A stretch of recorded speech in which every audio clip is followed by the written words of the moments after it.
Hi everybody, I'm Professor Heller. We're going to talk about drying agents today. I've got my eye protection and some gloves ready to go. So what you see here is magnesium sulfate. This is a common drying agent for organic chemistry and one that you're likely to be using soon. It's, as you might expect from general chemistry, a magnesium 2+ cation and a sulfate anion. You'll notice that it's a white powder, kind of like powdered sugar, or maybe other substances that you've encountered in your life. But when we add water to our drying agent, a chemical reaction happens where the magnesium cation is quote-unquote hydrated, which, just like an athlete, would involve it absorbing water.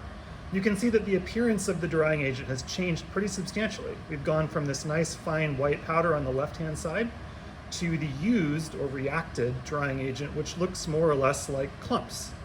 Those clumps are quite literally the product of this drying reaction where water molecules stick to the magnesium via the oxygen atoms. In fact, there's actually 6 different water molecules that all stick to the magnesium. You're just seeing 4 in the scheme here for clarity. So let's try doing this reaction in real time. We've got some organic solvent that has a little bit of water in it. Maybe we're at the end of a purification procedure and we want to remove that little bit of water. We're going to dry it using our magnesium sulfate. So let's add a good healthy chunk, small grape maybe, into our organic solvent and swirl vigorously.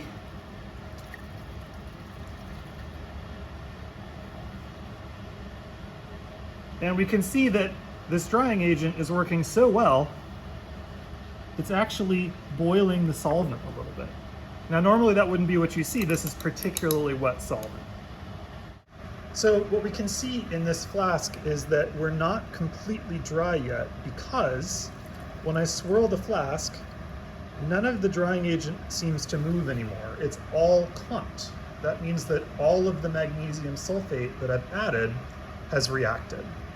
I don't know whether I've run out of water yet. If I were to keep adding drying agent, I would eventually get to a state that looks more like this, where there are still clumps that are visible. Those are the products of a reaction. They're not going anywhere. But some of the magnesium sulfate that we've added to the flask hasn't changed its appearance.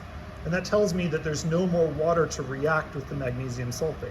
It's remaining this fine powder, which we can easily see when we swirl our flask and then set it down again, and that fine powder gradually settles back to the bottom of the flask rather than behaving like a bead. So when you read snow globe effect, that's what we're describing, is that some of the magnesium sulfate remains a fine powder that floats gently to the bottom rather than just being clumps.